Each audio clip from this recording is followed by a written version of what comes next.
एक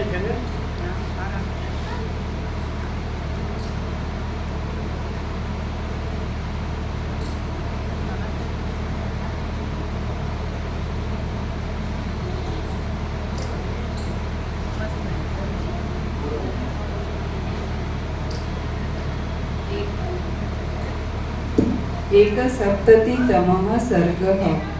इस सर्ग में अपने पूर्व देह का स्मरण करती हुई सूची दशा को प्राप्त कर्कटी राक्षसी के पश्चाताप तथा विलाप का विस्तार से वर्णन किया गया है। श्री वशिष्ठ जी ने कहा, हे राम जी, इसके पश्चात बहुत काल तक वह कर्कटी राक्षसी सब प्रकार के मनुष्यों का मांस भोजन करती रही, फिर भी उसे तृप्ति नहीं हुई।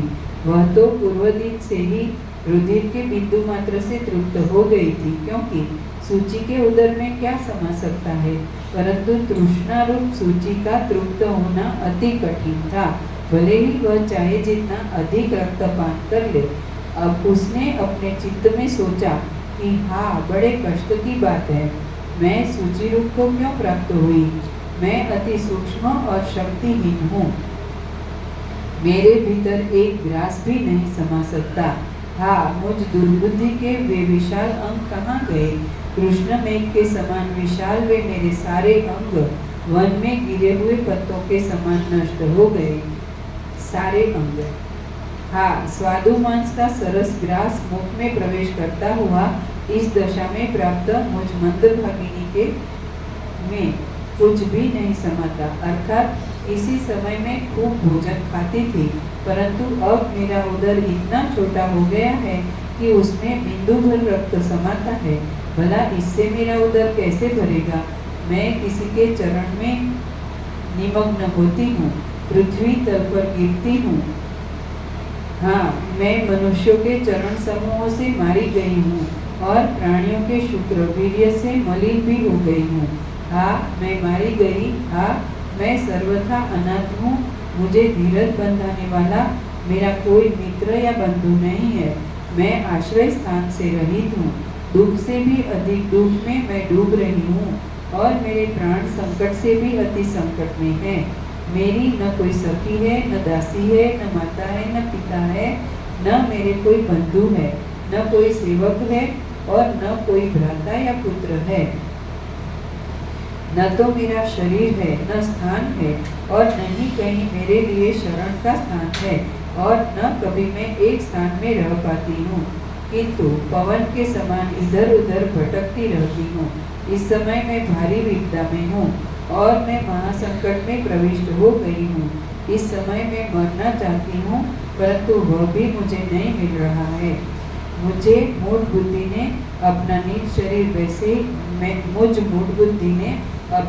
शरीर वैसे ही त्याग दिया जैसे कोई मूढ़ जन काज पाने के लिए अपने हस्त से चिंतामणि को, जब मन में अविवेक या अज्ञान उत्पन्न हो जाता है, तब सबसे प्रथम उसके मन में दुर्बुद्धिता आती है, अर्थात उसकी मति मारी जाती है और पीछे वही दुर्बुद्धि युक्त मन अनेक अनर्थों के विस्तार को धारण करता है, अर्थात वही मन अनेक अनर्थों का मूल बन जाता है।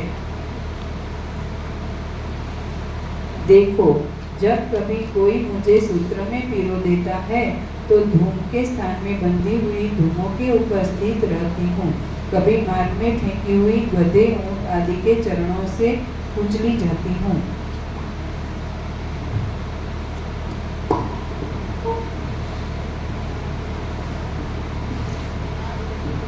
जो सर्वत्र सदा,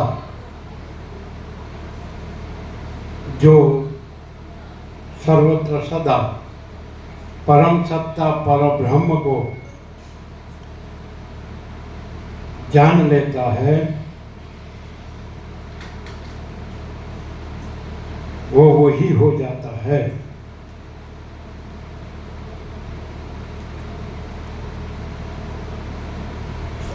और अनंत पूर्ण परम शांति पाता है। जो सर्वत्र सदा परम सत्ता पर ब्रह्म को जान लेता है, वो वही हो जाता है और अनंत पूर्ण परम शांति को पाता है। कैसा है? चलो। जो सर्वत्र सदा परम सत्ता पर ब्रह्म को जान लेता है वो ही हो जाता है और अनंत पूर्ण परम शांति पाता है।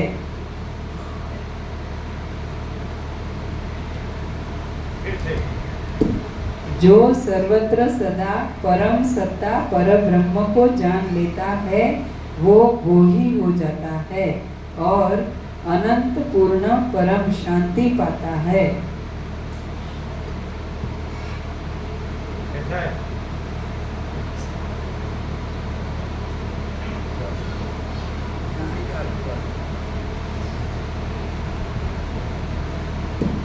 देखो, जब कभी कोई मुझे सूत्र में पिरो देता है तो धूम के स्थान में बंधी हुई धूमों के ऊपर स्थित रहती हूँ। कभी मार्ग में फेंकी हुई गधे ऊंट आदि के चरणों से कुचली जाती हूँ। कभी कोई मुझे नलिका आदि धुओं में डालकर अंधकार युक्त स्थानों में प्रविष्ट कर देता है। हाँ, मेरे दुखों की परंपरा श्रेणी देखो। मैं सदा दूसरे की आज्ञाकारिणी रहती हूँ। मुझे दूसरे की चाकरी करनी पड़ती है और दूसरों के चलाने से चलती हूँ, अर्थात उनके इशारों पर मुझे एक तरह से नाचना पड़ता है। हाँ, मैं परम दीनता को प्राप्त हो गई। हाँ, मैं तो परवश हो गई। हाँ, मैं तुच्छ श्रेणी में जाने वाले रुधिर आदि का स्वाद लेने की मैं अभिलाषा करती हूँ और वह मेरी अभिलाषा भी केवल दूसरों के छेदन वेदन रूप फल देती है, न कि कुछ स्वाद, क्योंकि मैं उदर तथा जीवा से रहित हूँ। अहो, मुझ मंदभागिनी का दुर्भाग्य भी अति नष्ट है, अर्थात सौभाग्य तो नष्ट हुआ ही है, इसके साथ ही दुर्भाग्य ने भी मेरा साथ छोड़ दिया है। वैताल की शांति करते हुए महान वैताल प्रकट हो गया। परम सत्ता पर ब्रह्म को जानने से कोई प्रश्न नहीं है। परम सत्ता पर ब्रह्म को न जानने से सारे प्रश्न है। परम सत्ता पर ब्रह्म को जानने से कोई प्रश्न नहीं है। परम सत्ता पर ब्रह्म को न जानने से सारे प्रश्न है।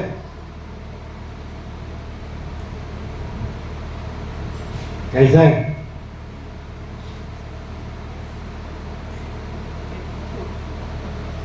चोखे चोखू।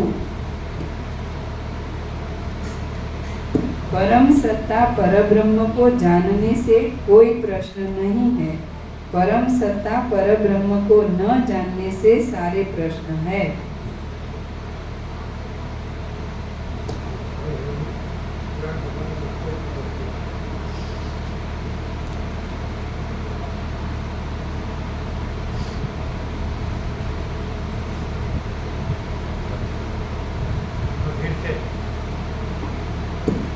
परम सत्ता परब्रह्म को जानने से कोई प्रश्न नहीं है।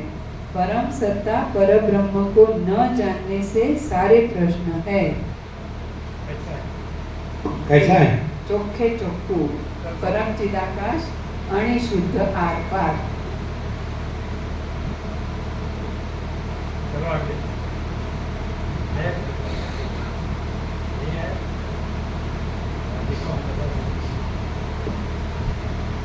वेताल की शांति करते हुए महान वेताल प्रकट हो गया।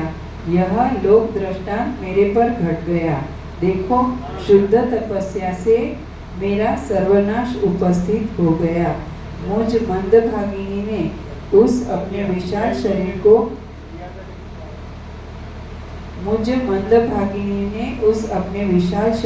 क्यों त्याग दिया, अथवा जिसका जैसा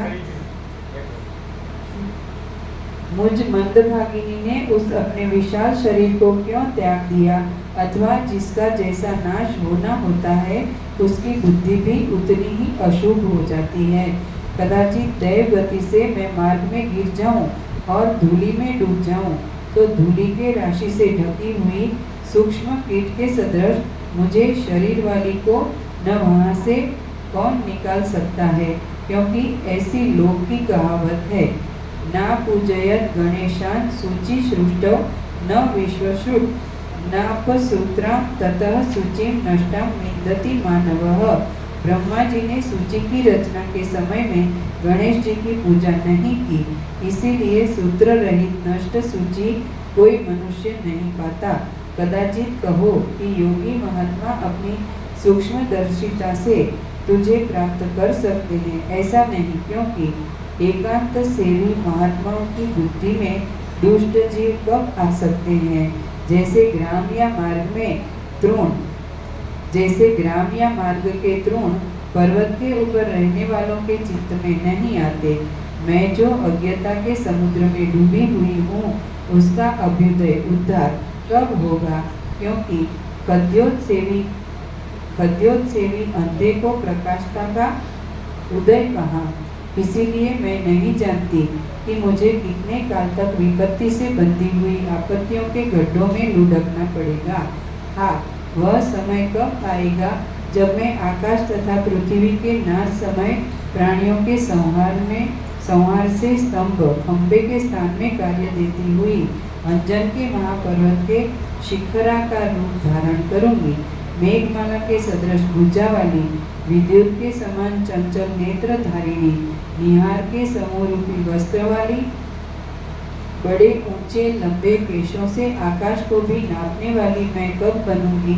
अपने उदर रूपी मेघ के दिखाने से मयूरों को नचाने वाली, लंबे तथा चंचल स्तन को धारण करने वाली, श्याम वर्ण और श्वास के पवन से स्तनों के कंपाने वाली मैं कब होंगी, अर्थात मुझ में ऐसी क्षमता कब आएगी। अपने उच्च हाथ से जले हुए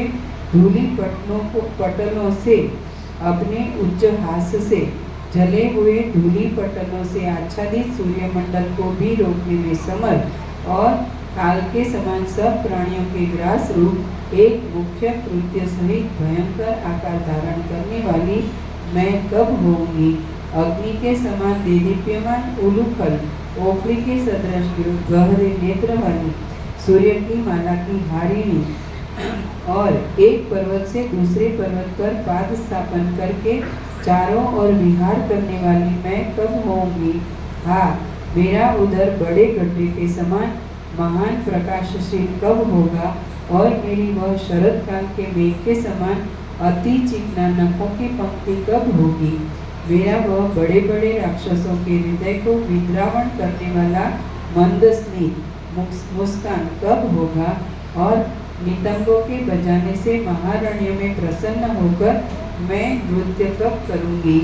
चर्बी की बनी मदिरा से भरे हुए बड़े बड़े घड़ों से तथा मृतकों के मांस और अस्थि के संचयों से निरंतर अपने स्निग्ध उदर को पूर्ण कब करूंगी। बड़े बड़े लोगों के रुधिर पान से मैं विक्षिप्त तृप्त कब होंगी। उस मदोन्मत्तता से प्रसन्न तथा गर्वित होकर निद्रा युक्त कब हो जाऊंगी।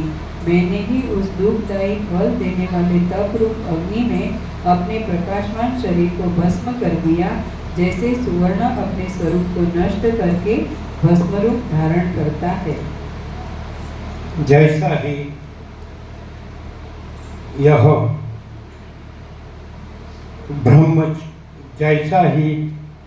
अहम छोड़ देता है, तुरंत ही यह ब्रह्म रहता है। जैसा ही यह अहम छोड़ देता है, तुरंत ही यह ब्रह्म रहता है।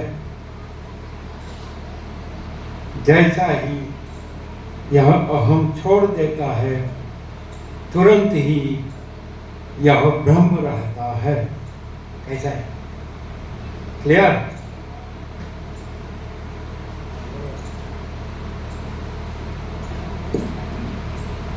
जैसा ही यह अहम छोड़ देता है, तुरंत ही यह ब्रह्म रहता है। Short and sweet, complete. जैसा ही यह अहम छोड़ देता है, तुरंत ही यह ब्रह्म रहता है।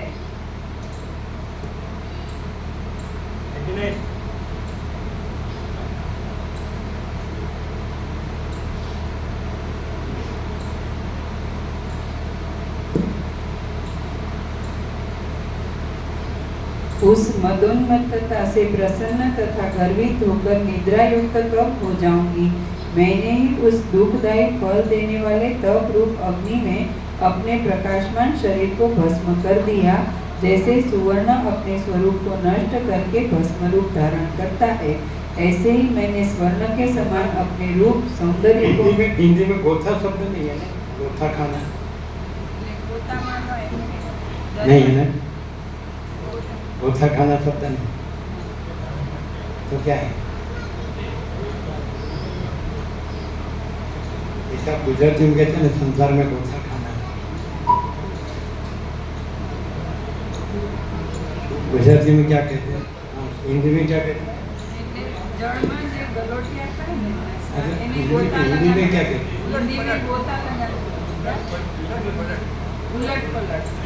उलट पलट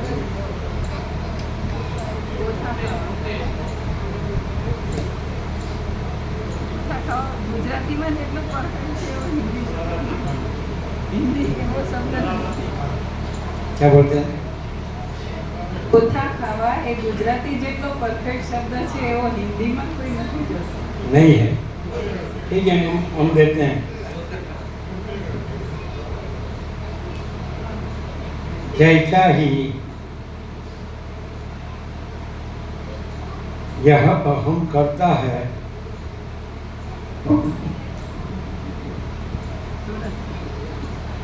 तुरंत ही संसार में भ्रमित रहता है। उसके साथ आ जाएगा पूरा, ये पूरा हो गया। हाँ, पहले चलो। जैसा ही यह अहम छोड़ देता है, तुरंत ही यह ब्रह्म रहता है। जैसा ही यह अहम करता है, तुरंत ही संसार में भ्रमित रहता है। जैसा ही लाख बोलो। जैसा ही यह अहम करता है, तुरंत ही संसार में भ्रमित रहता है। गोथा खाना आ गया ना?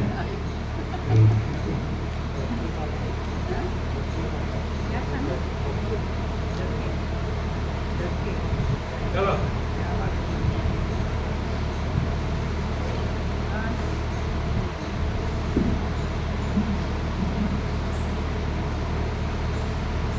उस मगन में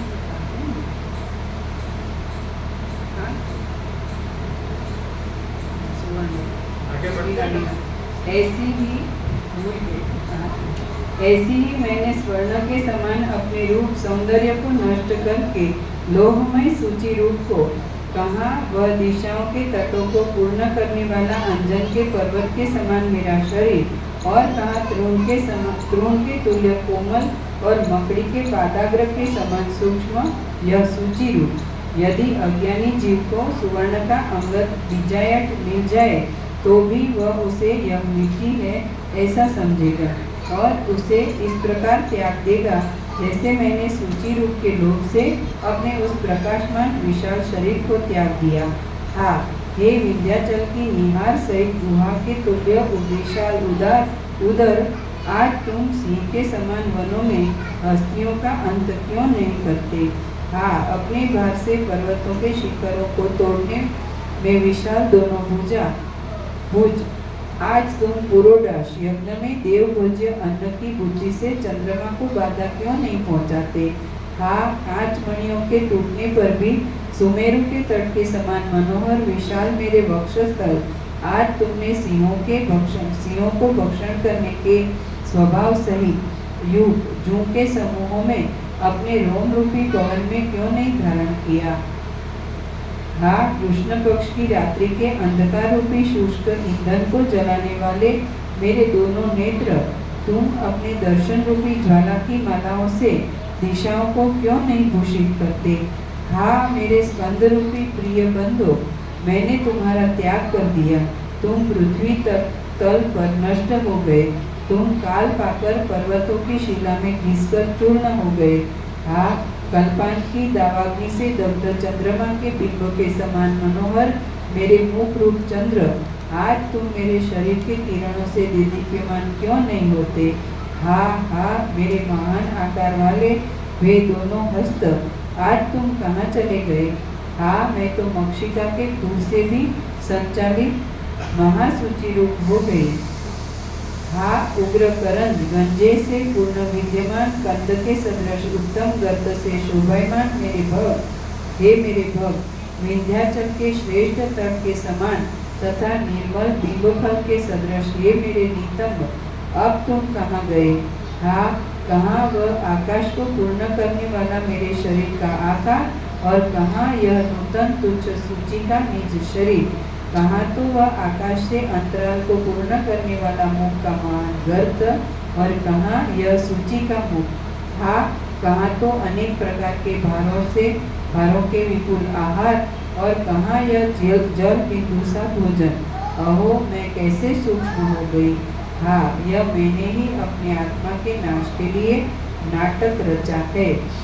श्रीमद् वाल्मीकि विरचित योग वासिष्ठ महारामायण अंतर्गत देवदूतोक्त मोक्षोपाय में उत्पत्ति प्रकरणांतर्गत हिंदी भाषानुवाद सहित सूच्युपाख्यानगत सूची का परिवेदन नामक 71वां सर्ग पूर्ण। द्विसप्ततितमः सर्गः। इस सर्ग में कर्कटी राक्षसी द्वारा हिमालय पर पुनः उग्र तप करने तथा उससे विस्मित इंद्र के निश्चय का वर्णन किया गया है। श्री वशिष्ठ जी ने कहा, हे राम जी, इसके पश्चात उस कर्कटी सूची ने एकाग्र चित्त और मौन होकर यह चिंतन किया कि पुनः उस अपने पूर्व देह के लाभ के लिए मैं तपस्विनी बनूं। ऐसा विचार करके उसने हृदय में स्थित मनुष्य का निरोध करके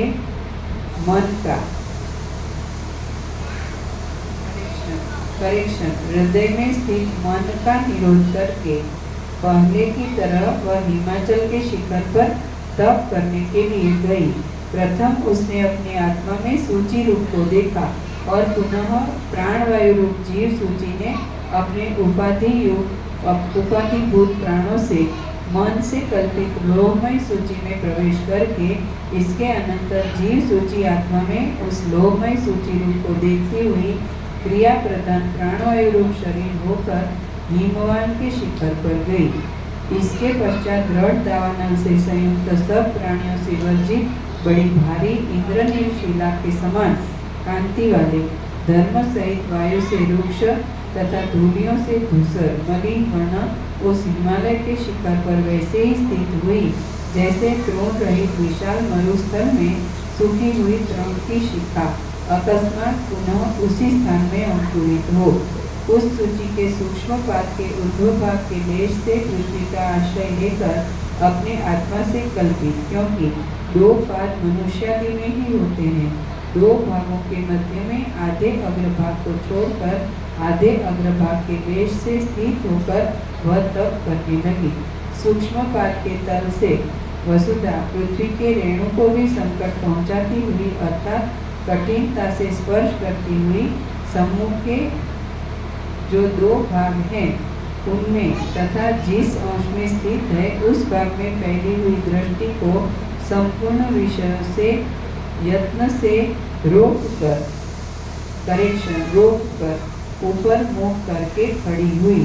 कृष्णवर्ण लोह के कारण से राक्षसी हिंसक स्वभाव से अग्रभाग की तीक्ष्णता से तथा सर्वांग व्यापी मुख से वायुपान के कारण से वह सूची धूलि परमाणु तथा पाषाण के संकट में भी यत्न से अपने पाद को स्थिरता से बांधती हुई वहां पर स्थित रही।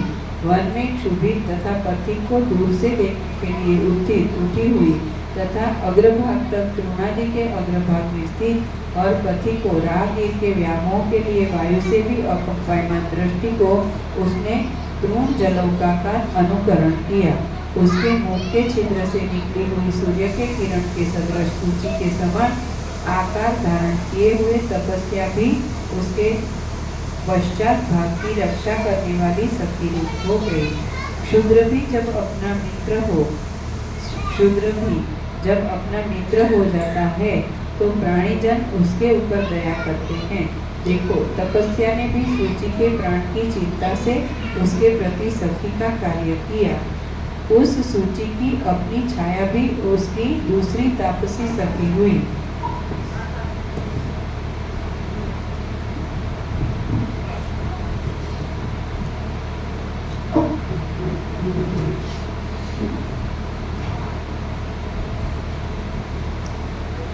जैसे गंगा सागर में समा के सागर ही हो जाती है, वैसे यह अपने संपूर्ण भाव से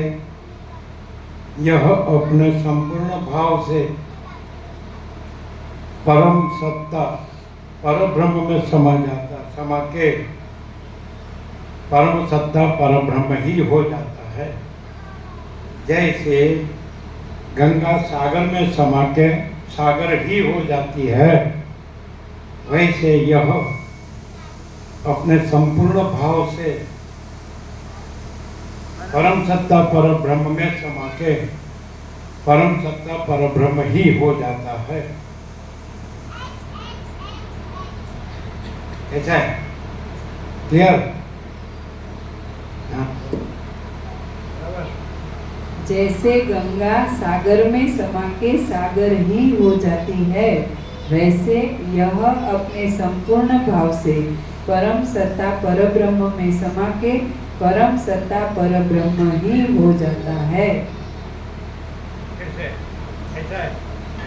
जैसे गंगा सागर में समा के सागर ही हो जाती है, वैसे यह अपने संपूर्ण भाव से परम सत्ता परब्रह्म में समा के परम सत्ता परब्रह्म ही हो जाता है।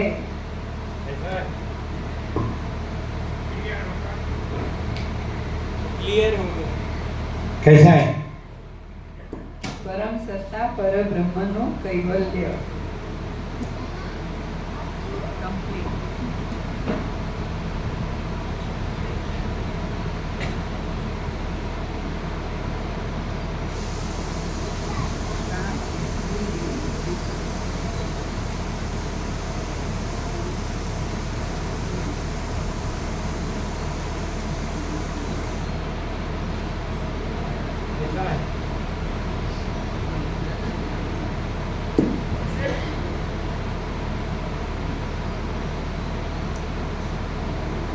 उस सूची की अपनी छाया भी उसकी दूसरी तापसी सखी हुई। इस सूची के समान मलिन छाया को उसने अपने पश्चात की मानो रक्षिका रच लिया। वह पीछे की रक्षिका छाया सूची और सूर्य की किरण रूप सूची दोनों ने द्वारभूत लोह सूची के छिद्र से अच्छी तरह निकल के किरण के पात्रूप नेत्रयुक्त छाया सूची के साथ गूंथने से परस्पर एक दूसरे को दृढ़ता से स्थिरता के लिए बलिदान में सहायता की। यह उन्होंने उत्तम आचरण किया। उस सूची को देखकर हिमालय के वन के वृक्ष तथा पक्षी आदि को भी सद्बुद्धि हुई, क्योंकि महातपस्वी भी सूची को देखकर कौन ऐसे जिनको सत्कार्य करने की इच्छा न हो, तपस्या करने में दृढ़ अपनी मनोवृत्ति के समान स्थिर पद को बद्ध किए।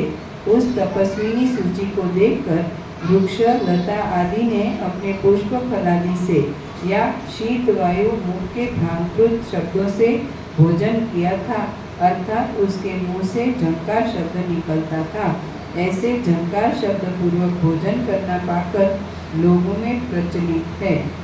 जो प्रथम उत्पन्न हुए थे, जो होने वाले थे, जो देवताओं के योग्य थे तथा जो देवताओं के योग्य न थे, ऐसे पुष्पों के रज धूलि इस तपस्विनी सूची को देने चाहिए। इस कारण से लता वृक्ष आदि ने उसके मुख को पूर्ण किया।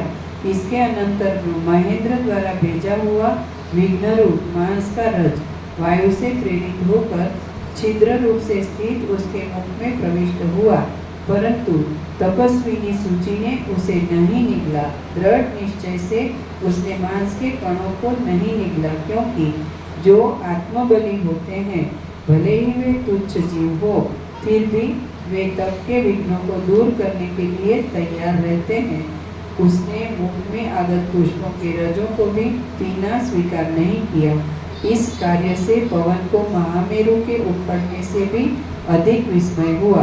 अर्थात पवन अपने बल से महामेरु को उखाड़ सकता है, परंतु जब वह पुष्पों की धूली रज को तपस्विनी के मुख में नहीं पहुंचा सका तो उसे बहुत हैरानी हुई। अपने बल की निस्सारता पर उसे भारी आश्चर्य हुआ। वह करकटी सिर तक कीचड़ों से ढांक दी गई, महान अगाध जलों में डुबाई भी गई, महान भयंकर पवनों से कंपाई भी गई और वन की अग्नियों से जलाई भी गई। पाषाणों के संपातों से विदीर्ण भी की गई। विद्युत बिजली के भ्रम से भ्रांत भी की गई। वह मेघों से डराई भी गई और अति गर्जनाओं से क्षोभित भी की गई। अर्थात अनेक प्राकृतिक आपदाओं से भी वह तपस्विनी विचलित नहीं हुई। सहस्त्रों वर्ष उसने इन आपदाओं को झेलकर दृढ़ निश्चय वाली विष आदि की मूर्छा से सोई हुई के समान वह तपस्विनी सूची अणु मात्र भी फिर भी तपस्या के स्थान से न डिगी। हे राम जी, प्राकृतिक आपदाओं को झेलने के बाद उसने अपने सत्य चेतन आत्मा का विचार करते हुए बहुत देश काल बीत गए तो उस सूची का आत्मा ही ज्ञान प्रकाश रूप अर्थात ज्ञान आत्मा के साक्षात्कार वृत्ति से प्रदीप्त बोध रूप हो गया, जिससे कि वह बराबर भूत भविष्य अथवा पूर्वापर को देखने वाली हो गई। अब निर्मल सूची विशुचि परम पावन हो गई। तपस्या से संपूर्ण पापों के नष्ट हो जाने से वह सूची अपने सुख को सूचित करने वाली उस बुद्धि से जानने योग्य पदार्थों को जान गई। हे राम जी, इस प्रकार ऊपर की ओर मुख किए हुए 7,000 वर्ष पर्यंत सातों भूरादि महालोकों को तप्त करके उसने उग्र तप किया। उसका तप प्रलयकालीन अग्नि के समान भयंकर था।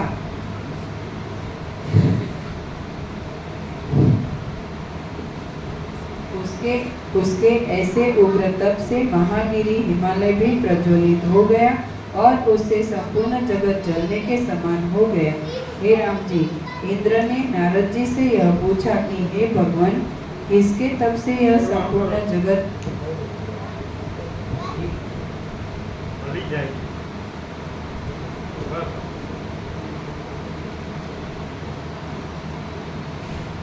हे राम जी, इंद्र ने नारद जी से यह पूछा कि हे भगवान, किसके तप से यह संपूर्ण जगत आक्रांत है, ग्रस्त है। तब नारद जी ने उनसे यह कहा कि हे इंद्र जी, दीर्घ तपस्विनी सूची को तप करके 7 सहस्त्र वर्ष बीत गए। अब वह विज्ञान शरीर धारिणी हो गई, उसी से यह संपूर्ण जगत प्रदीप्त हो रहा है। हे सुरेंद्र, उस सूची की उग्र तपस्या से मय की माया के समान सब नाग, हस्ती या पाताल के शेष आदि नाग श्वास ले रहे हैं। सारे पर्वत विचलित हो गए हैं। देवता लोग अपने विमानों से गिर रहे हैं। समुद्र तथा मेघ भी सूची के तप से शुष्क हो रहे हैं और सूर्य के सहित संपूर्ण दिशाएं भी मलिन हो रही है। श्रीमद् वाल्मीकि विरचित योग वासिष्ठ महारामायण अंतर्गत देवदूतोक्त मोक्षोपाय में उत्पत्ति प्रकरणांतर्गत हिंदी भाषानुवाद सहित सूच्योपाख्यानगत सूची तप प्रभाव नामक 72वां सर्ग पूर्ण। 337तमः सर्ग। इस सर्ग में जीव सूची के भोग का विस्तार और इंद्र की आज्ञा से वायु द्वारा उसके तप के अन्वेषण का खोजना विस्तार से वर्णन किया गया है। श्री वशिष्ठ जी ने कहा, हे राम जी, करकटी के तप का अप्रिय संपूर्ण वृत्तांत सुनकर कुतूहल उत्पन्न होने से इंद्र ने पुनः नारद ऋषि से पूछा, हे नारद जी, पिशाचिता के तुल्य अदृश्य जीव सूची भाव को तप से प्राप्त कर हिम के सदृश जड़ता युक्त बुद्धि वाली करकटी मकड़ी के समान तुच्छ, भोग में चपल करकटी में कौन कौन से विभव संसार में भोगे। श्री नारद जी ने कहा, हे इंद्र, चंचल पिशाचित्व स्वभाव को प्राप्त जीव सूची का आश्रय अर्थात अवलंबन कृष्ण वर्ण संयुक्त लोहमय सूची थी। कभी कभी उस लोहमय सूची का आलंबन त्याग कर आकाश में वायु रूपी रथ पर आरूढ़ होकर वह जीव सूची प्राणवायु के मार्ग से प्राणियों के शरीरों में प्रवेश करके संपूर्ण पापी मलिनात्मा वाले प्राणियों के आंतियों के दांतों के तथा नाड़ी मेदा चर्बी और रुधिरों के छिद्र मार्ग से प्रवेश करके प्राणियों के शरीरों में वैसे ही रहती थी जैसे वृक्ष के कोटरों में पक्षिणी जिस नाड़ी में गो के आश्रयभूत वायु प्रवेश करता है उसका प्रवाह रूप होकर वहाँ पर इस प्रकार शूल की पीड़ा करती हुई वैसे ही स्थित रही जैसे दक्षिणामूर्ति के वट की नाड़ी के आगे शैववत स्थूल लोहमय उग्र शूल गड़ा है। उन प्राणियों के शरीर तथा इंद्रियों के द्वारा उनके योग्य भोजनों का तथा अन्य अनेक प्रकार के मनुष्यों के मांसों का उस जीव सूची ने भक्षण किया। प्रिय के संयोग से मर्दित अनेक बड़ी बड़ी बालाधारिणी मुग्ध बाला भाव को प्राप्त होकर तथा प्रिय के वक्षस्थल में संक्रामित पत्र युक्त कपोल वाली उस जीव सूची ने कांत के साथ शयन भी किया अर्थात मुग्ध बाला के सुख का भी उसने अनुभव किया। उसने पक्षिणी के शरीर में प्रवेश करके शोक रहित कल्प वृक्षों के पुष्पों से भी श्रेष्ठ द्विगुण सुगंधि देने वाले कमलों के वन की पंक्तियों में भी भ्रमण किया। भ्रमरी के शरीर में प्रवेश करके भ्रमर के साथ लीला करती हुई देवताओं के पर्वतों के कमल आदि सहित वनों में मंदार के पुष्परज के कणों के मध्य का उसने पान किया है। गृध्री गिधनी के शरीर में प्रविष्ट होकर वृद्ध गिधनी के स्वरूप से मांस को वैसे ही चबाया जैसे संग्राम में वेग से प्रदीप्त तलवार की धार वीरों के अंगों को। वह संपूर्ण अंगों के कोष की नाड़ियों में तथा कांच के समूह के समान नील वर्णा आकाश मार्गों में वायु की रेखा के समान नीचे ऊपर उड़ा करती थी। विराट रूप समष्टि संपूर्ण प्राणियों के हृदय में जैसे प्राणवायु स्वच्छंद स्फूर्ते हैं वैसे ही यह सूची भी प्रत्येक प्राणी के शरीर रूपी गृह में स्वच्छंद रमण किया करती थी। संपूर्ण प्राणियों के शरीर में जैसे प्राणवायु चेष्टा करते हुए स्फूर्ते हैं वैसे ही चेतन शक्तियाँ भी अंतःकरण की उपाधि के भेद से भिन्न स्फूर्ति हैं अर्थात उन्हीं चित्त शक्तियों की प्रभा से प्रकाशित होकर वह सर्वत्र ऐसे व्यवहार करती थी जैसे दीप की प्रभा से प्रकाशित गृहिणी अपने गृहों में। जैसे जलों में द्रवता शक्ति, समुद्रों में आवर्तयुक्त तरंग शक्ति और उदरों पोखियों में अनेक प्रकार की गतियाँ करती है, उसी प्रकार उस जीव सूची ने अनेक प्रकार के रुधिरों में विहार किया। स्वच्छ कोमल मेदा चर्बी पर वह वैसे ही सोई जैसे कृष्ण भगवान शेषनाग के अंगों पर सोते हैं। शरीरों के अंतर्गत रस का आस्वादन उसने वैसे ही लिया जैसे पान की शक्ति से अमृत का स्वाद लेते हैं। वृक्ष लता आदि के आरोग्यदायक रसों का वायु रूप होकर उसने पान किया और हिंसा से एकत्र किए हुए अशुद्ध रसों का भी उसने भोग किया। इसके पश्चात मैं जीवमय सूची हो जाऊं, इस प्रकार अटल तपस्या के प्रभाव से वह तापसी सूची महाचिदाकाश प्लस अहम इक्वल टू जीव माइनस अहम इक्वल टू महाचिदाकाश।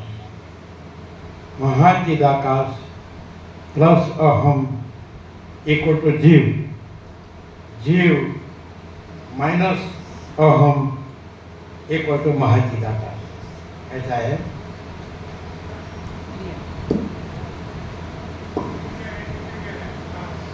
क्लियर है जी, क्लियर है। हाँ, क्लियर है जी, क्लियर है। हाँ, महाचिदाकाश प्लस अहम इक्वल टू जीव। जीव माइनस अहम इक्वल टू महाचिदाकाश। ऐसा है।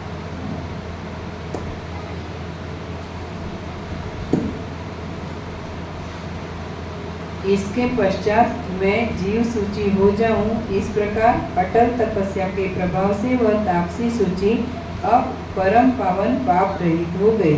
अदृश्य रूप धारण करके वायु रूप उग्र तुरंग पर आरूढ़ लोह की सूची के आश्रय से सब दिशाओं में बिना रुकावट के वायु के वेग से चलती हुई उस जीव सूची ने अनंत प्राणियों की देह में प्रविष्ट होकर सब कुछ पान किया, उसे भोगा, अनेक प्रकार के विलास किए, बहुत पदार्थों को दिया, दिलाया, हरण किया, प्रसन्नता से नृत्य तथा गान किया और दूसरों के पदार्थों का शोषण भी किया। अदृश्य तथा आकाशमय शरीर धारण किए हुए समष्टि तथा व्यष्टि के मन और वायु रूप देह को धारण करके संपूर्ण जगत में ऐसी कोई भी वस्तु नहीं है जिसका भोग इस जीव सूची ने न किया हो। यद्यपि वह समर्थ थी, तथापि उच्च प्राणियों के रक्त के आस्वाद से मत्त होकर प्राणियों की आयु और मर्यादा रूप काल के बंधन स्तंभ का आश्रय लेकर हस्तिनी के समान देश में भ्रमण करती रही। प्राणियों के देहों का नाश करने वाली मत्त रूप इस सूची रूप हस्तिनी ने मकर के समान आचरण करते हुए प्राणियों के देह रूप प्रत्यक्ष नदियों को इसने अपने कल्लोल से कंपा दिया। अब अधिकता से कारण मेदा और मांस को निगलने में अशक्त हुई। तब जैसे धनाढ्य प्राणी वृद्धता या रोग के कारण से विषय भोग तथा भोजन आदि में असमर्थ होकर रोदन करते हैं, वैसे ही इसने भी रोदन विलाप किया। हे इंद्र, जैसे नर्तकी नाचते समय अपने अंग के वलय कड़े आदि को नचाती है, वैसे ही इसने भी अच्छी तरह पीड़ा से पीड़ित करके ऊंट, मृग, हाथी, घोड़े तथा सिंह आदि को रंगभूमि में नचाया है। बाहर के वायु तथा अंदर वाले प्राण पवनों के साथ एकता को प्राप्त होकर वायु की गति के परवश यह गंधकी लेखा के समान स्थित है। मंत्र, औषधि, तप, दान तथा देव पूजादि से मारी हुई यह पर्वत पर नदी की ऊंची ऊंची तरंग के समान खदेड़ी जाती है। दीप की प्रभा के समान अंतर्धान शक्ति से अविज्ञात गति वाली यह शीघ्र आकर लोह की सूची में लीन हो जाती है और वहां पर विश्राम करते हुए वैसे ही सुख पाती है जैसे माता की गोद में कोई शिशु। सब कोई अपनी वासना के अनुसार आश्रय के लिए चेष्टा करता है। राक्षसी का स्वभाव सूची के समान तीक्ष्ण होता है, इसीलिए उसने सूची को ही अपना आश्रय बनाया। जब सब जड़ प्राणी भी संपूर्ण दिशाओं में भ्रमण करके आपत्ति में अपने ही स्थान पर वैसे ही जाते हैं जैसे जीव सूची, लोह सूची, इस प्रकार प्रयत्न करती हुई और दशों दिशाओं में विहार करती हुई यह सूची शारीरिक रूप से तृप्त हो गई, परंतु इसकी मानसिक तृप्ति कभी नहीं हुई, क्योंकि धर्मी प्राणी के होने पर धर्मों का होना संभव है और धर्मी के नहीं रहने पर नहीं। शरीर जिसका है तो उसका यह निश्चय तृप्त होगा। इसके अनंतर अपने पूर्व तृप्त तथा विशाल शरीर का स्मरण करके पूर्ण तृप्त उदर से उत्पन्न सुख को चाहने वाले अपने अंतःकरण में अति दुखित हुई। इसके अनंतर उसने अपने विशाल पूर्व देह की प्राप्ति के लिए मैं उग्र तप करूंगी ऐसा चिंतन करके और तप के लिए अपने मन से देश का भी निर्णय करके आकाशगामी एक युवा रुद्र के हृदय में प्राणवायु के मार्ग से वैसे ही प्रवेश किया जैसे अपने घोंसले रूपी बिल में शयन की इच्छा वाली पक्षी घोंसले में। रोग रूपी सूची भाव को प्राप्त कोई पूर्वोक्त रुद्र उस सूची से नितांत प्रेरित होकर सूची के अभिलषित कार्यों को करने लगा। अपने अंतर्गत सूची की पिशाचता को पिशाच के समान उसके पीड़ा देने के निवृत्ति के समय में वह गीत वायु से प्रेरित वेग के समान उसी विचारित हिमालय पर्वत पर सूची को लेकर गया। वहाँ पर जन शून्य उस महाजंगल में उस सूची को वैसे ही स्थापित किया जैसे सर्व संकल्प से वर्जित ब्रह्म पद में योगी अपनी बुद्धि को, जैसे सर्व संकल्प से वर्जित ब्रह्म पद में योगी अपनी बुद्धि को। उस रुद्र द्वारा हिमालय पर्वत के शिखर पर स्थापित हुई सूची देवता रूप हो गई और शीघ्र ही वह अपने एक पाद के अग्रभाग से खड़ी हो गई। धूलि के कण रूपी ग्रह के परमाणु के शिखर पर एक सूक्ष्म पाद से ऊपर गला उठाकर अग्नि के सदृश पर्वत के शिखर पर वह खड़ी हुई।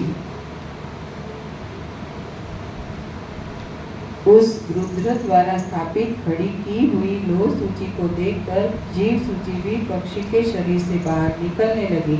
बाहर निकलने की बुद्धि से युक्त जीव सूची रुद्र पक्षी की देह से वैसे ही निकली जैसे नासिका इंद्रिय की ओर अभिमुख होकर पवन से गंध की लेखा। जैसे कोई पुरुष आंतरिक व्याधि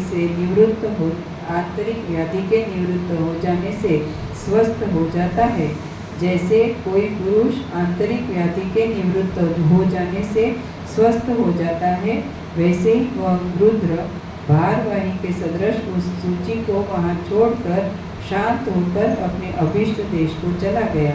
पदार्थों में अपने ही सदृश दृढ़ विनियोग कार्यों का कर्तव्य शोभा को प्राप्त होता है, इसलिए उस जीव सूची ने अपने तुल्य लोह सूची के तप के लिए आधार निश्चित किया। जो मुक्ति रहित है उनकी कोई भी क्रिया बिना आधार के सिद्ध नहीं होती, इसलिए वह एक आधार का आश्रय लेकर तपस्या करने के लिए स्थित हुई। जीव सूची ने लोह सूची को वैसे ही व्याप्त कर लिया जैसे पिशाची शीशपा के वृक्ष को अथवा महान वायु आंधी गंध के देश को व्याप्त कर लेती है। हे इंद्र जी, उसी समय से लेकर वह दीर्घ तपस्या करने वाली सूची उस महाजंगल में अनेक वर्षों के समूह तपस्या करने में लगी रही।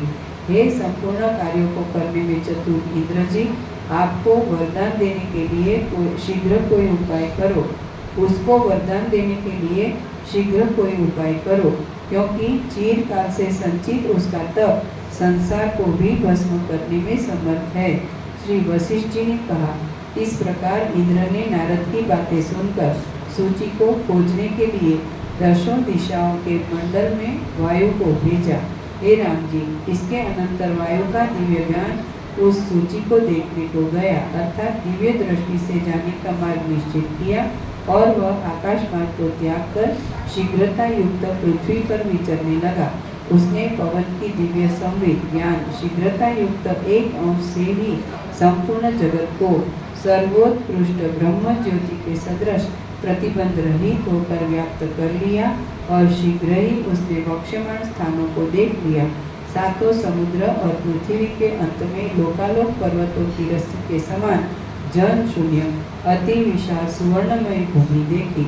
उसके पश्चात मणिमय के तुल्य पर्वत की संधियों में स्थित दिशाओं के गण सहित स्वादु जल के समुद्र के वलय घेरे सहित पुष्कर द्वीप को देखा और उसके अंतर्गत पर्वतों के मंडल में मदिरा के समुद्र से आवेष्टित गोमेद नामक द्वीप का वृत्त है।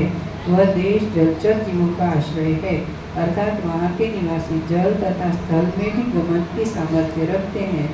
इसके अनंतर इक्षुत के समुद्र, ऊँट के रस के समुद्र की परिखा से घिरा हुआ, मध्य मध्य में अनेक पर्वत समूहों से युक्त, पर्वतों के क्रम से व्याप्त, उपद्रव रहित तथा पृथ्वी की पीठ के समान क्रौंच द्वीप है। इसके अनंतर क्षार समुद्र रूपी मुक्ता के वलय कड़े व्याप्त मध्य देश में त्रैलोक्य के स्वामी विष्णु भगवान करके सहित और अवान्तर खंड देशों के भेद सहित श्वेताख्य द्वीप श्वेत द्वीप है। इसके अनंतर अपने भीतर अनेक नगर तथा स्थानों को धारण किए हुए तथा बड़े बड़े पर्वत और उनके संधि में स्थित देशों सहित घृत के समुद्र से आवेष्टित घिरा हुआ कुशद्वीप है।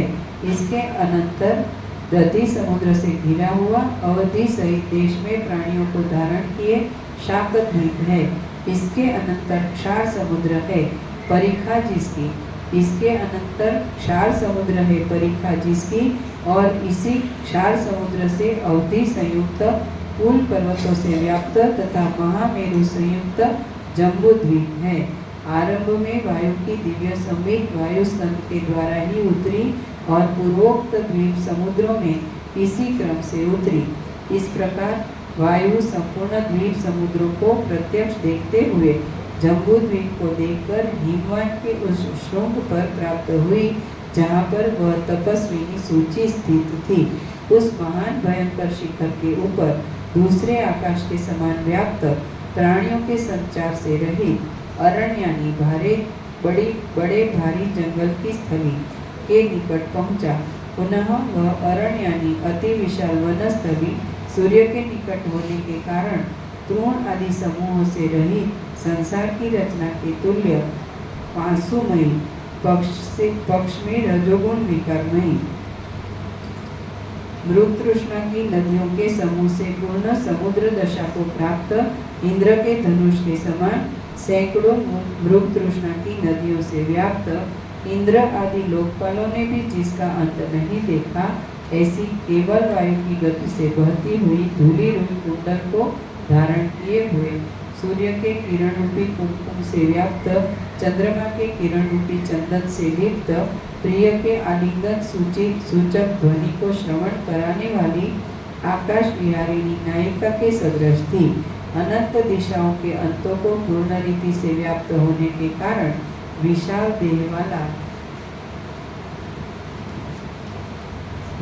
देह वाला वह पवन सातों द्वीप तथा समुद्रों के बहाने से ऊर्ध्व भाग में आच्छन्न भूपीठ पर चारों ओर विहार करके दीर्घ मार्ग चलने के कारण अत्यंत थका हुआ भ्रमर के सदृश श्याम वर्ण अंग वाले आकाश में संलग्न उस उग्र पर्वत के ऊपर की भूमि पर पहुंचकर उस पर विश्राम किया।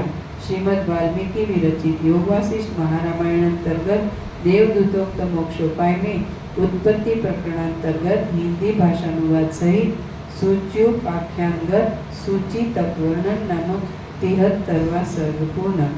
चतुःसप्ततितमः सर्ग। इस सर्ग में उस तापस सूची को देखकर वायु का इंद्र के निकट जाना, ब्रह्मा जी का वर के लिए प्रार्थना करना तथा सूची के ज्ञान का वर्णन किया गया है। श्री वशिष्ठ जी ने कहा, उस ऊंचे शिखर की महावन वाली पृथ्वी पर वायु ने उस तापसी सूची को देखा, मानो उस महाशिखर की मध्यम शिखा उठी खड़ी है तथा एक पाद से तप कर रही है। सिर के ऊपर अति धूप पड़ने से शुष्क हो रही है। निरंतर भोजन न करने से मानो उसके उदर का चर्म सूख कर पिंडीभूत हो गया है। एक काल में ही मानो संपूर्ण आतप तथा वायु को निगल कर पश्चात उनको निरंतर इस अभिप्राय से त्याग रही है कि ये मेरे हृदय में नहीं समाते। प्रचंड सूर्य की किरणों से तथा वन के वृक्ष पवनों से अति शुष्क तथा जर्जरीभूत तथा चंद्रमा के किरणों से स्नान कराई हुई के तुल्य अपने स्थान पर अटल स्थित थी। दूसरे धूलि के कण को आश्रय न देने वाले ऐसे एक धूलि के कण से जिसका मस्तक ढकने से अपनी कृतार्थता प्रकट कर रहे हैं, उस महावन स्थली ने मानो अपने वृक्ष लता आदि सब विभव किसी दूसरे महावन को देकर और चिरकाल की तपश्चर्या से मानो सूची रूप से शिखा उत्पन्न होकर स्थित है और अनंतर योग की परिपक्वता से मानो शीर पर प्राणों की जटा जुटती लता है। उस सूची को देखकर वायु दंग रह गया। वह उसे प्रणाम करके दीर्घ काल तक भयभीत के सदृश निकट पहुंचा। उसके तेज की राशि से पराजित हुआ पवन यह पूछने में समर्थ न हुआ कि हे महातपस्विनी सूची के, तुम यह तप इस प्रयोजन के लिए करती हो। अहो, इस भगवती महासूची का तप अति विचित्र है। केवल इतना ही ध्यान करता हुआ वायु आकाश को चला गया। मेघ मार्ग तथा वायु पटलों को पार करके और सिद्धों के समूहों को नीचे करके सूर्य मार्ग में पहुंचा। इसके अनंतर विमानों के ऊपर आकर इंद्रपुर को प्राप्त हुआ और सूची के दर्शन से पवित्र भूत उस पवन का इंद्र ने आलिंगन किया। पवित्र भूत एक शब्द। इसके अनंतर विमानों के ऊपर आकर इंद्रपुर को प्राप्त हुआ और सूची के दर्शन से पवित्र भूत उस पवन का इंद्र ने आलिंगन किया। इंद्र के पूछने पर पवन ने स्वर्ग निवासी संपूर्ण देव समूह सहित इंद्र को उसने कह दिया कि मैंने सब कुछ देखा। वायु जी ने कहा, यहाँ करेक्शन, इधर ही करेक्शन है, दिया के बाद किया डिलीट करना है। वायु जी ने कहा, हे इंद्र जी, जम्बूद्वीप में अति ऊंचा हिमवान नामक विशाल पर्वत है। सर्वत्र सदा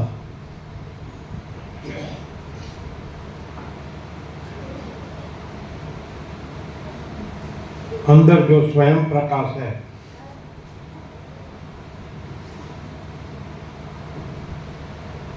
सर्वत्र सदा अंदर जो स्वयं प्रकाश है,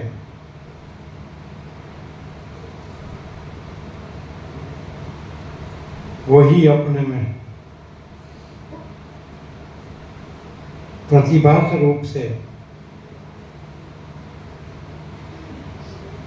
श्रुति रूप भासता है।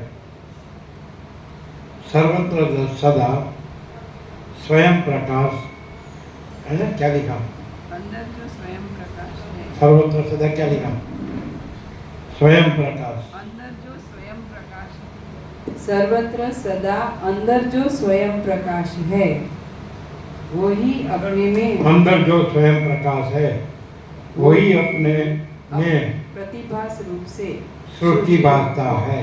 सृष्टि रूप भासता है। हाँ, बस ठीक है। वही अपने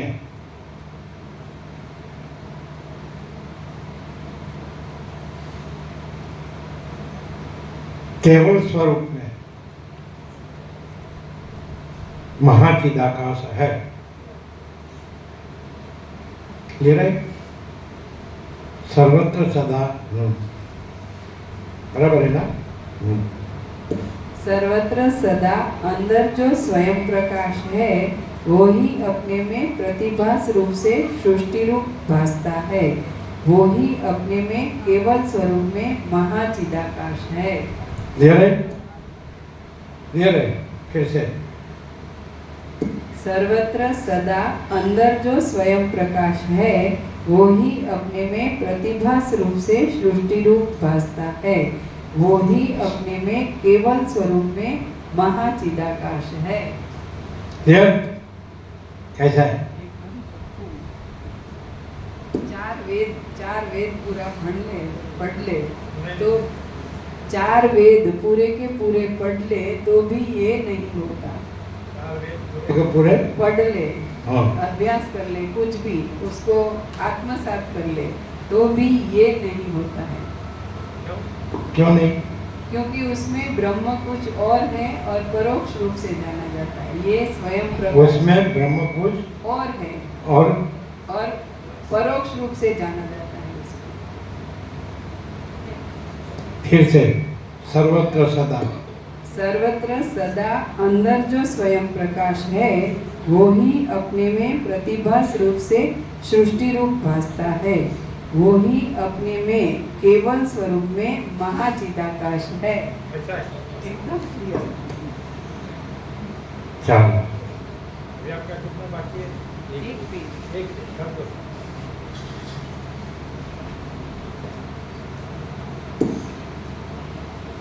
हे इंद्र जी, इस विषय में बहुत सारी बातें कहने में कोई लाभ नहीं है। यही है ना? दूसरा पेज।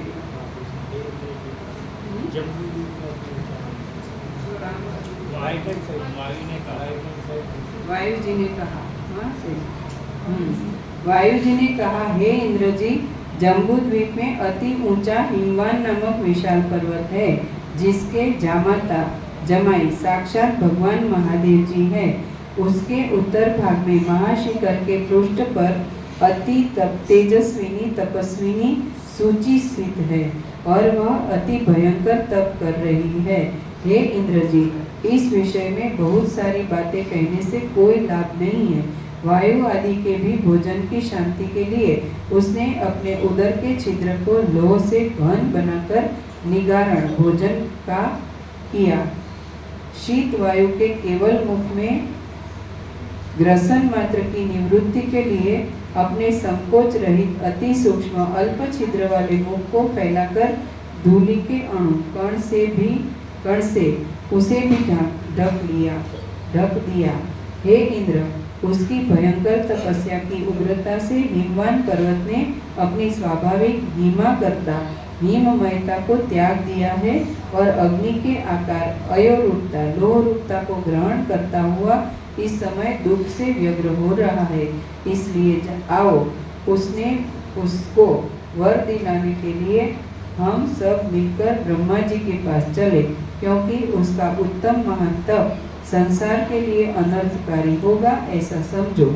इस प्रकार वायु से प्रेरित इंद्र जी संपूर्ण देवगण सहित ब्रह्मा जी के पास गए और उन भगवान से प्रार्थना की, मैं सूची को वर देने के लिए हिमवान के शिखर पर जाता हूँ। जब ब्रह्मा जी ने ऐसी प्रतिज्ञा की तब इंद्र अपने स्वर्ग लोक को चले गए। ऐसी प्रतिज्ञा करेक्शन। इतने समय में अर्थात 7 सहस्त्र वर्ष काल में वह अपनी तपस्या से देवताओं के मंदिर को तपाने वाली सूची अति पवित्र निर्मल हो गई। उस प्रकाशमान तप में स्थित सूची को देखने वाली केवल मुख रूपी छिद्र में स्थित सूर्य की किरण रूपी दृष्टि वाली फैली हुई उसकी छाया उसके संकल्प रचित काल की मर्यादा पर्यंत थी, अर्थात निर्जन स्थान में उसके तप की साक्षिणी उसकी छाया ही थी। रेशम के तुच्छ सूर्य रूप सूची से पराजित मेरु लज्जा से समुद्र में तो नहीं डूबता है। इस अभिप्राय से दिन के आदि तथा अंत में और रात्रि में दीर्घता का अवलंबन करके मेरु के देखने के लिए सूची को देखना छोड़ देती है और मध्याह्न काल में इसलिए देखना छोड़ देती थी कि ताप के भय से सूची के प्राणों में प्रवेश कर जाती थी। इसके सिवा अन्य काल में दूर से ही प्रतिष्ठा के साथ उसे देखा करती थी। वह छाया तीक्ष्णता से उसे देखा करती थी और ताप से उसी के अंग में लीन हो जाती थी, क्योंकि संकट के समय में प्रायः सभी प्रतिष्ठा करना भूल जाते हैं। छाया सूची, ताप सूची, जीव सूची तथा लोह सूची, ये तीनों आपस में मिलने से तप से पवित्र अपने अंतराल देश को त्रिकोण 80 वारण और गंगा के 80 वरण, छाया सूची, तप सूची, जीव सूची तथा लोह सूची, ये तीनों आपस में मिलने से तप से पवित्र अपने अंतराल देश को त्रिकोण 80 वरण और गंगा के अंतरालस्थ देश काशी के समान बना दिया। शुष्क अमूर्त सरस्वती रूप लोह सूची, श्याम वर्ण यमुना तथा शुक्ल वर्ण जीव सूची गंगा, इन तीनों नदी रूप अवधि वाले त्रिकोण से जो वायु अथवा धूलि भी निकल जाती थी, वे भी परम मुक्ति को प्राप्त हो गई। हे राघव राम जी, इस समय वह अपने साक्षी चेतन प्रत्यगात्मा को स्वयं विचार करके परम कारण जो परब्रह्म है उसको जान गई, क्योंकि अपनी युक्तियों के विचार से जो आत्मा का परिचय आत्मज्ञान है उसका अनुसरण करना यही एक मुख्य गुरु है। इसके अतिरिक्त मुख्य गुरु नहीं है, क्योंकि वेद में लिखा है, दृश्यते वग्रया बुद्ध्या सूक्ष्मया सूक्ष्मदर्शी भी। तत्वदर्शी लोग अपनी सूक्ष्म बुद्धि से आत्मा को देखते हैं। हे राघव राम जी, इस समय वह अपने साक्षी चेतन प्रत्यगात्मा को स्वयं विचार करके परम कारण जो परब्रह्म है उसको जान गई, क्योंकि अपनी युक्तियों के विचार से जो आत्मा का परिचय आत्मज्ञान है उसका अनुसरण करना यही एक मुख्य गुरु है। इसके अतिरिक्त मुख्य गुरु नहीं है, क्योंकि वेद में लिखा है, दृश्यते त्वग्रया बुद्ध्या सूक्ष्मया सूक्ष्मदर्शी भी। तत्वदर्शी लोग अपनी सूक्ष्म बुद्धि से आत्मा को देखते हैं। श्रीमद् वाल्मीकि विरचित योग वासिष्ठ महारामायण अंतर्गत देवदूतोक्त मोक्षोपाय में उत्पत्ति प्रकरणांतर्गत हिंदी भाषानुवाद सहित सूच्युप आख्यानगत सूची तप परिपाक वर्णन नामक 74वां सर्ग पूर्ण। ओम ओम ओम।